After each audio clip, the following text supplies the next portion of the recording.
This is the Sweet Song Podcast, where we talk about your favorite songs and the artists who make them. I'm your host, Kristi York Wooten.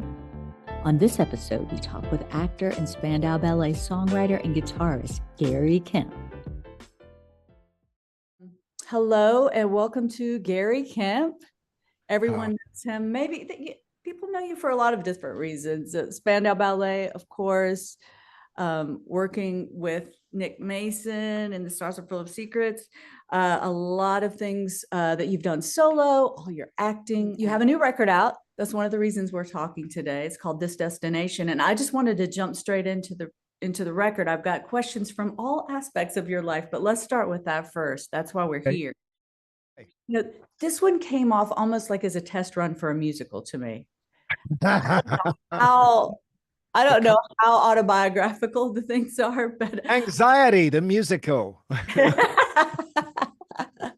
Anxiety question mark. Not question mark. Exclamation mark. But I think, okay, often PR buffs say, well, in the PR buff it will say personal, but of course it's personal. There are plenty of albums out there that just tell stories or have first person singular expressing themselves about love that maybe they don't even feel at that time. You get to my age, I don't see that. I think it's pretty tricky making up stories about being jilted at a bar.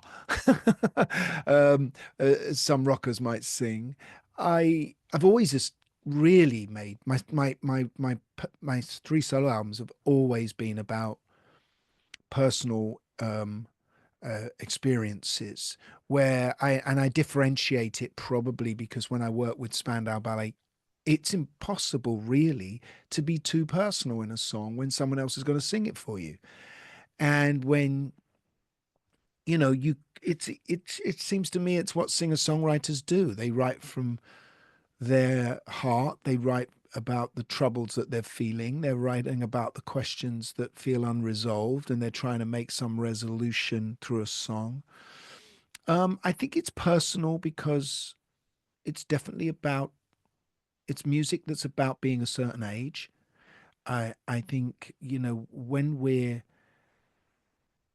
young, and most of the music we love in life and we keep as our soundtrack, maybe, in some people's case, it would be Spandau Ballet. This is music written by people in their 20s who have no experience whatsoever, who have never failed, who have only been successful, who haven't maybe felt real pain and loss, and questions about mortality don't even come into it.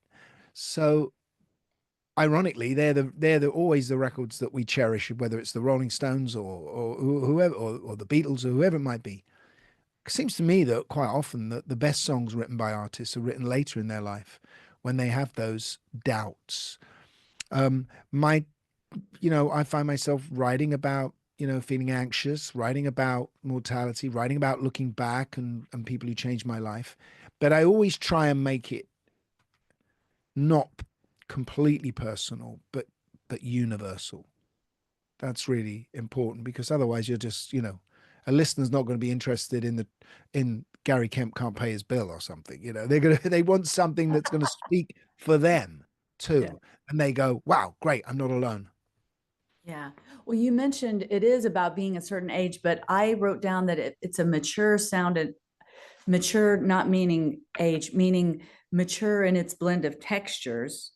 And I wouldn't call everything light. There's a lot of arranging going on in there. There's layers, there's intricate things happening.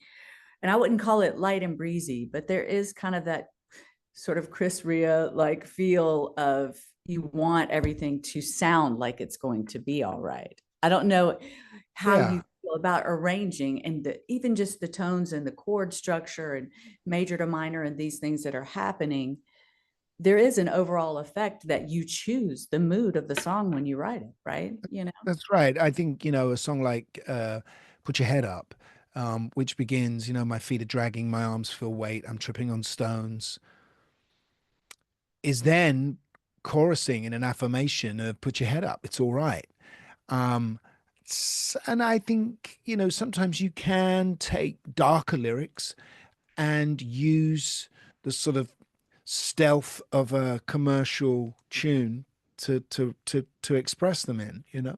Um, yeah, I like arrangements. I like, my music heritage DNA is from the 70s. That's, everything that I listened to then, 10cc, Wings, Bowie, I mean, it's all there, and it's it's where I go when I'm looking for how to arrange a song. Don't we all wish we were in New York these last 2 nights with Paul McCartney playing the Bowery Ballroom to a couple hundred people? Oh my, yeah, I had to no, turn while my social media off. I was like, I can't, I'm too jealous. while he's still playing, we're still the kids. And that's the way I want to remain one of the kids for as long as possible. So all power to him. So, in these songs that you've got on this destination, you've already mentioned anxiety twice in this call, but which one was maybe the most therapeutic to write or felt like, oh, I was able to get this feeling? Oh, without a question, it was I Know Where I'm Going. So I Know Where I'm Going ends the album.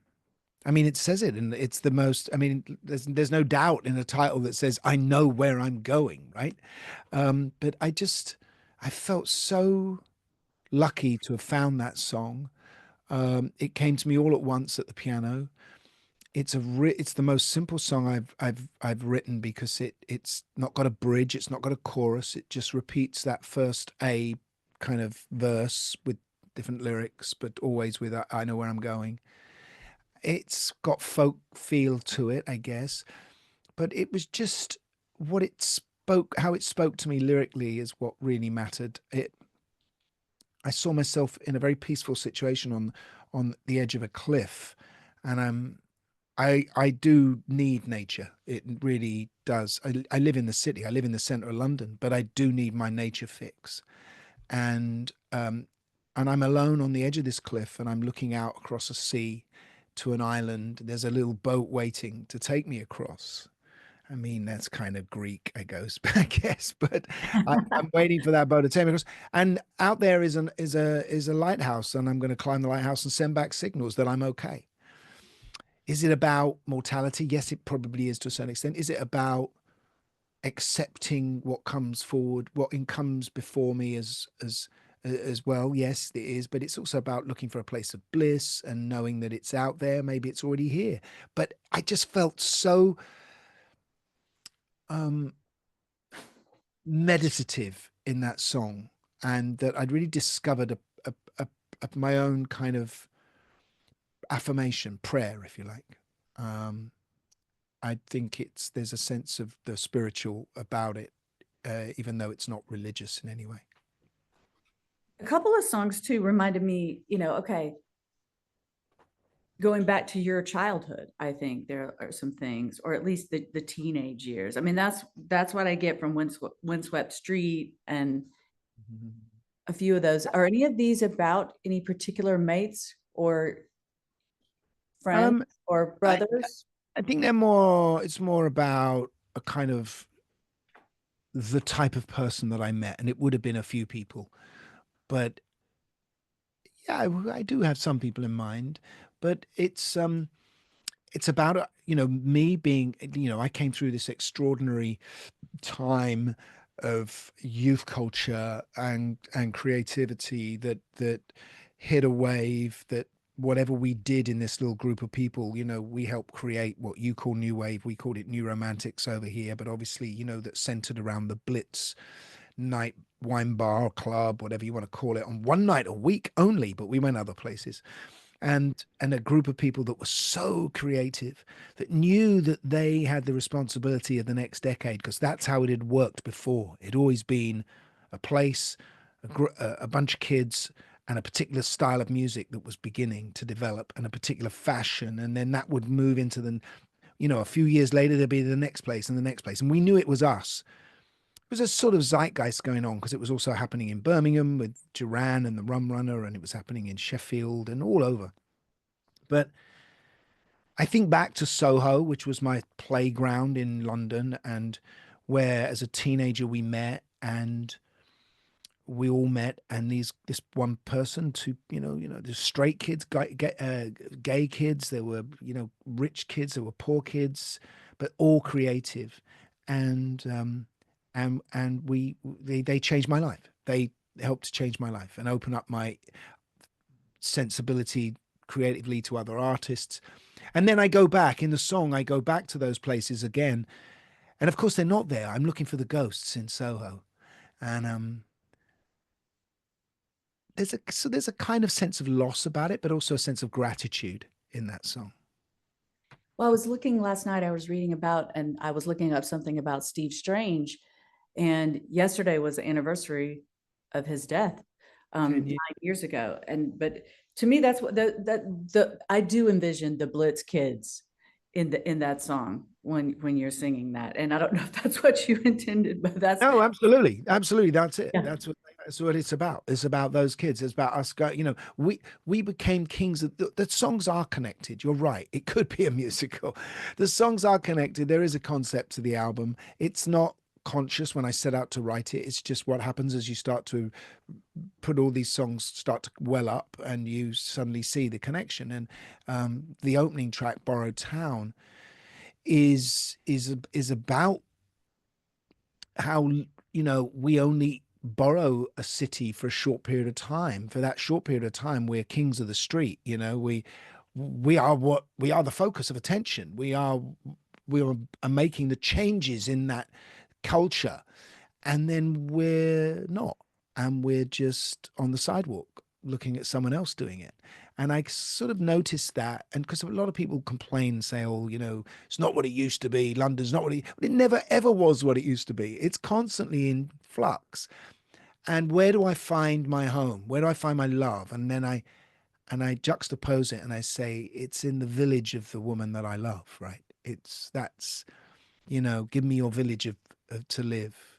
Give me your rivers of bliss, is what I say in the song. So I actually wrote the whole song on an underground train.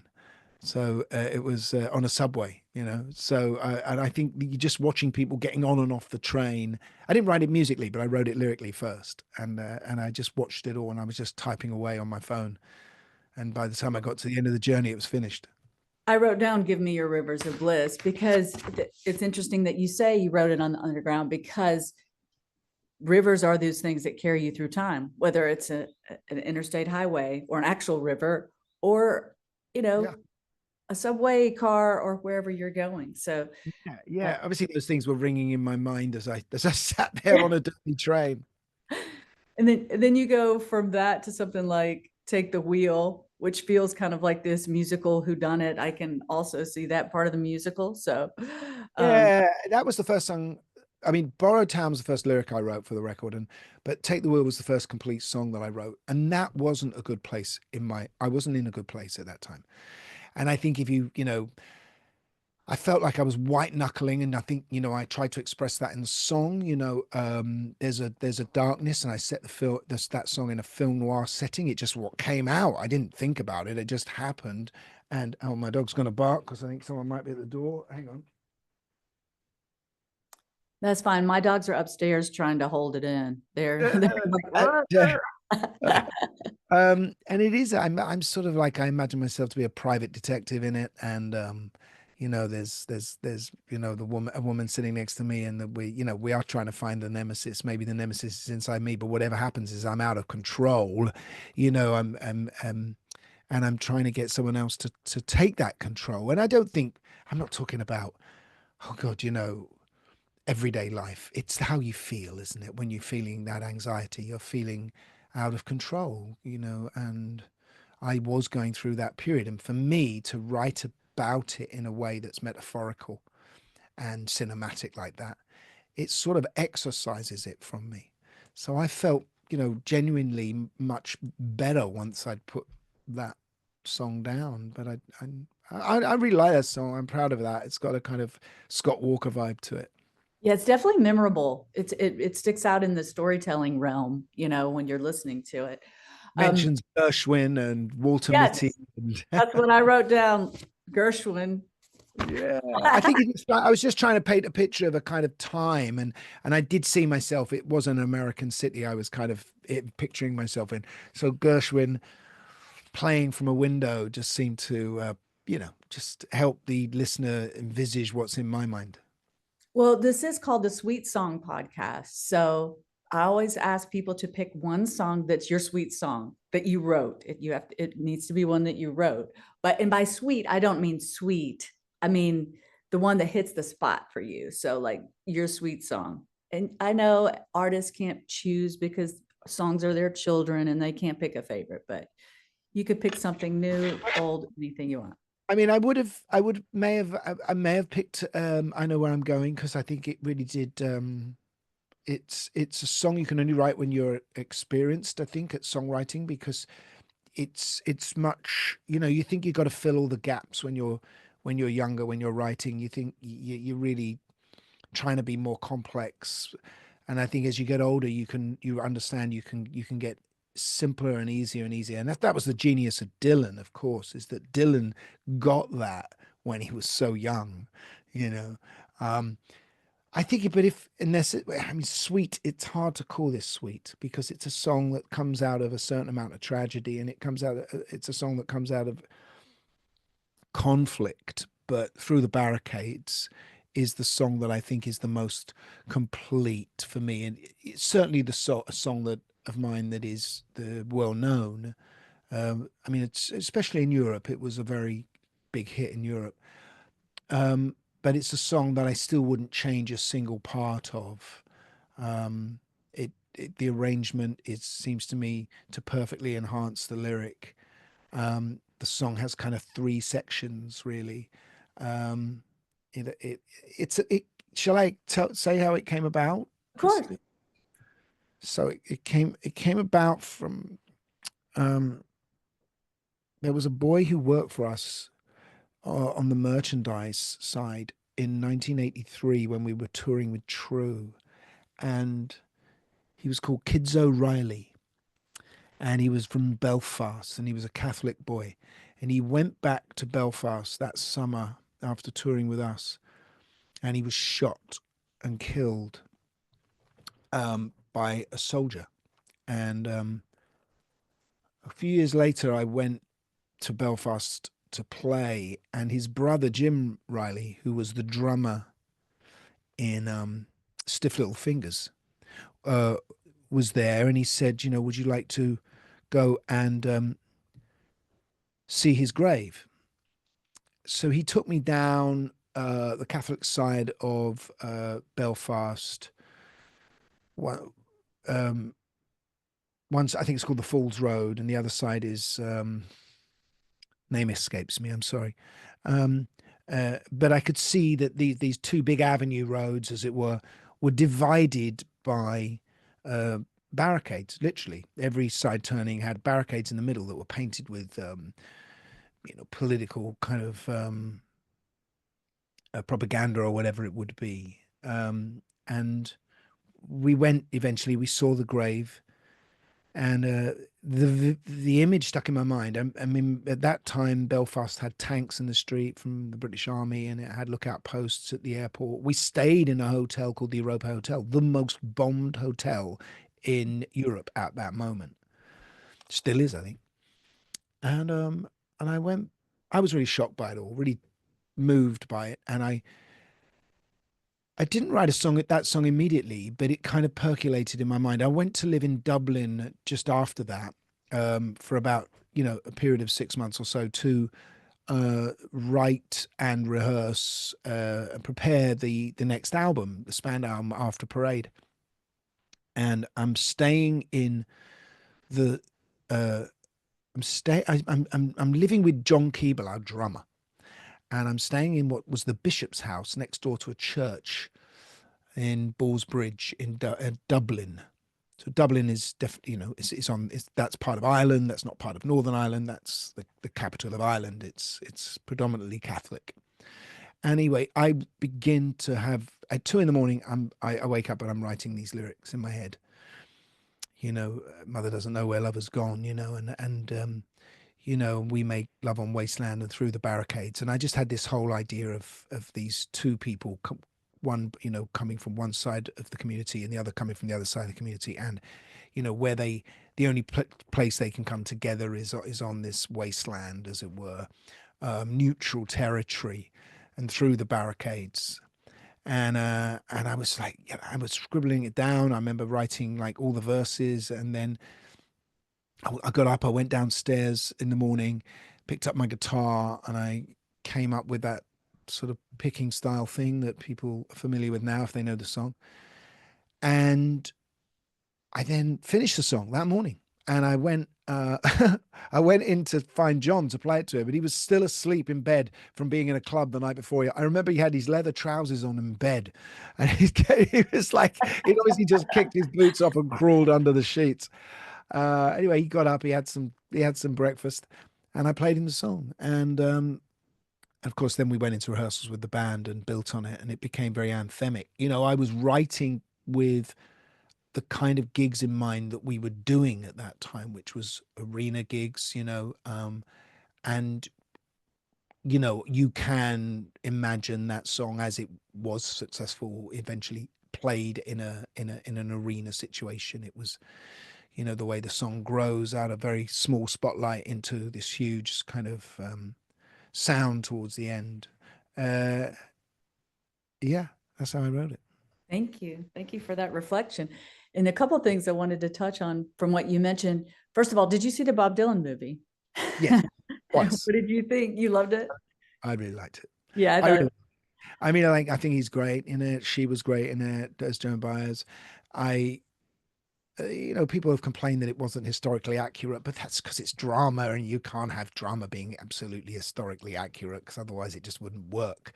Um, but I thought what you came across is what is typical amongst a lot of songwriters is they maybe aren't very good at being ordinary people, and they maybe aren't very talkative being ordinary people. And Bob Dylan certainly is the extreme version of that. But when he writes, when he sings, oh my God, the depth of knowledge and his wordplay, unbelievable. yeah, I thought it was great for Gen Z because they're seeing Bob Dylan and they don't know they're seeing Bob Dylan. They're hearing the music and learning a little bit about his life. So these little minute details don't really matter. They're just kind of getting this picture. And I thought Chalamet did a great Yeah, I job. also think that America is not in a very dissimilar situation now, where the culture war of the Pete Seeger movement, of the folk movement, versus when you realize when he's in court and he's being held up for potentially being a communist and not, saluting the flag properly by, real alpha males in the courtroom. You know, we seem to be back there again. And so I think the film is quite timely. Yeah. Sadly, I think you're absolutely correct. And that's why most of us haven't slept in a few weeks, that's for Mhm. sure. Um, but back to the anthemic thing about Through the Barricades. I loved this is a memory that I have on social media, flipping through, seeing you, I guess, was it an Arsenal game or where you were and they played Gold and you're Yeah. hearing it in the stands. I just always think of that moment and wanted to ask you about that because that Oh, see now you're doing you're making me think I should have picked another song, but no, no, no, no. I just you mentioned anthemic, and I thought, maybe Gold was in some ways, even though such a strong chorus, in some ways an unlikely anthem, yeah, But there yeah, you go. yeah. I know exactly what you're saying. I think, Gold was a song I wrote much before Through the Barricades. So there's a little bit more naivety to Gold, and I'm playing a bit, having fun. I was trying to write a James Bond song theme, and I wanted to make the verses quite mysterious. But the chorus seems to be, very, very affirmative. Always believe in your soul. You've got the power to know. You're indestructible. And people have really latched onto that. And over here, where in America True is our biggest record, over here it's definitely Gold. Gold is the one everyone loves. Gets sung at soccer stadiums if they can insert particular players' names into it. In our case, it was a player called Zinchenko. So Zinchenko. And and then there is a bit on my Instagram where you can see me so puffed up. And I'm just so proud that my team and all their supporters are singing the song I wrote, all those years ago. So yeah, I mean, if that's a sweet spot, I don't think I've been in a better sweet spot than there right at that moment Exactly. when I was enjoying that. One thing, there's a lot of things I still need to get to in a short amount of time, but I want to Oh ask about the Rockonteurs podcast. As you know, yeah, that's my total favorite podcast. Once you all started the podcast, I thought that the reason I think it's so important is because, unlike any other music podcast, it seems to be almost now an archive for memories from a certain time period across a few decades of this latter part of the 20th century. And nobody else is really kind of talking about music kind of with an eye to that, even if it's not intentional from you guys to have it be that way. If you're looking back at all the conversations you've had so far with everybody on the podcast, it really has, to me, become this like archive. Um, yeah, it feels like Historical. someone said this to us the other day. Actually, we had Billy Duffy on, and he said the same thing.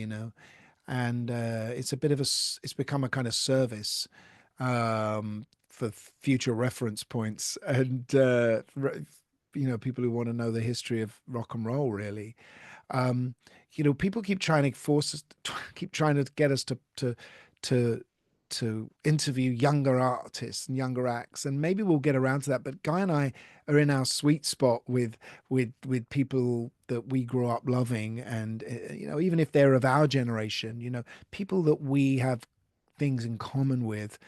And so when we talk to them, um it's much more of a chat, and there is less of an interview in a way. I think we always wanted it to be like a AAA pass backstage where you just stumble upon three musicians talking, without getting too technical, because we try and avoid that.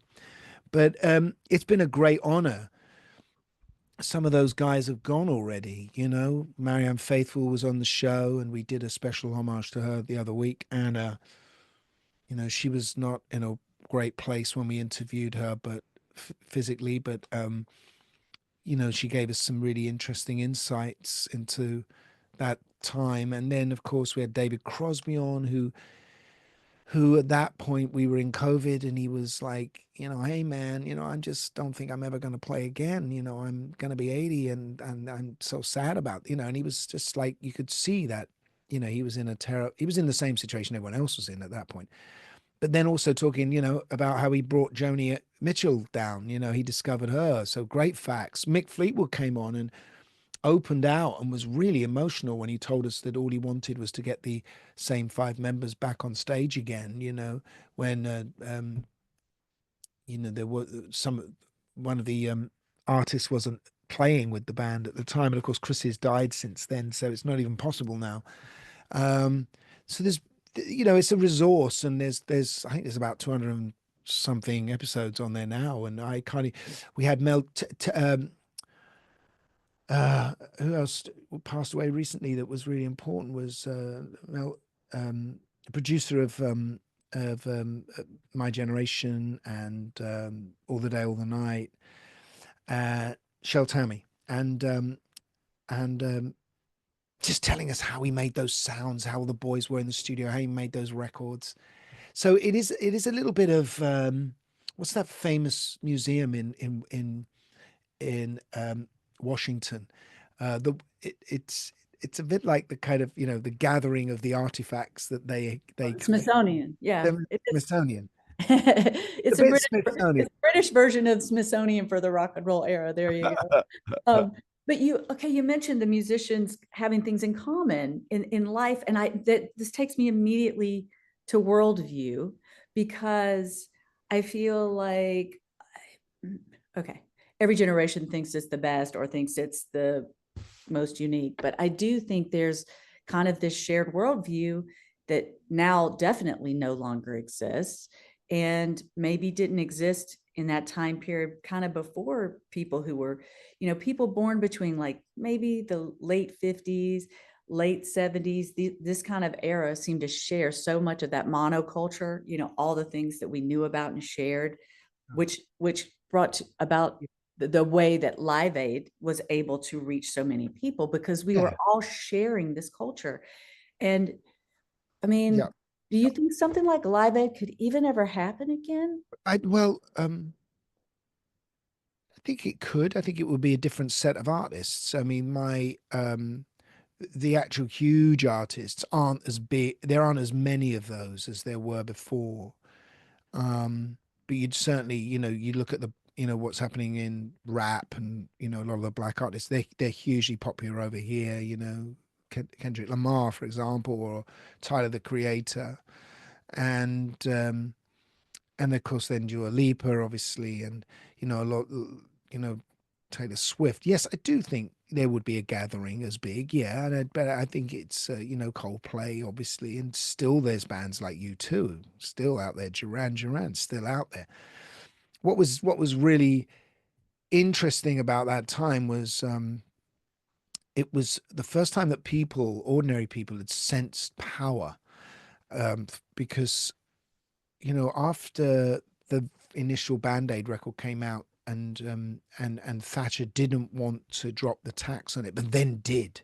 People went, "Whoa, we made a change there." And so when they poured into Wembley Stadium and maybe Philadelphia, there was that sense of, we're doing this, we're in charge now. Now that isn't necessarily always going to be for the what we can perceive to be good people power. There are plenty of populists in charge because of people power, but it was the beginning of that, I think. And of course, we all had the same water cooler talk, didn't we, at the time, right across America and Europe. We were all watching and listening to the same music, and it was very powerful. Brits were very successful at that point. They're not so much anymore, but they were then. But yeah, where I think there's a more of a diversification in culture now. Um, People are into lots of different other things, not they're into being influencers or whatever it might be. They're not just into music in the same way that we were. It meant so much more to us, and you can see that in the album sales, and the streaming isn't Yeah. quite, the album sales in those days was so much bigger. But I don't want to be a boomer kind of person dissing what people are doing now, because I still think there's so much great creativity. Tell me about, so with Band Aid and Live Aid, the 40th anniversary obviously is this year. And well, 40th anniversary of Band Aid just happened, and then 40th anniversary of Live Aid's coming up. And you've seen the musical. You saw it with Bob, I heard, right? Yeah, just, Yeah. I went with him. Yeah, he's very and proud. there's going to be some sort of celebration, I think, on the anniversary of Live Aid with that. I think it's coming to the West End. Is is there anything else that's happening around Live Aid? No, I don't know anything else. I mean, I know that show is a really, Bob is really into that show, and I think it's a great show. I loved it. It talks about kids now, and they're kids now, and they go back and they look at see what happened in the past, kind of thing. Um, it was the naivety of youth that made it all happen. When I look at particularly the Band-Aid documentary that was on recently, you just see a bunch of kids, ordinary kids, just trying to change something so huge, um, and succeeding to a large extent, succeeding. So that really came across. I think there didn't seem to be cynicism about it, like there might be if you were older, say. Um, I think it was an incredible day. I think it will, it's going to be it's as big as Woodstock was. It talks about the power of youth. I think that's what it says, that there was a sense of the generation gap at that time with rock music still, because you think that the oldest people in rock were, that was Paul McCartney. He was on stage. How old was he? Like 40, maybe, not even. early 40s, so that's all it was. They didn't go beyond that. And I think that was part of the energy. Where I get the feeling now, if it was done now, it'd be owned by a lot of older people as well. I did mention Duran, didn't I? I mean, it would be. It would be owned by, I mean, Paul McCartney would play the Rolling Stones, people in their 80s. The generation gap was quite exciting. That was also part of it, in the same way that it was part of it. It was all of it for Woodstock.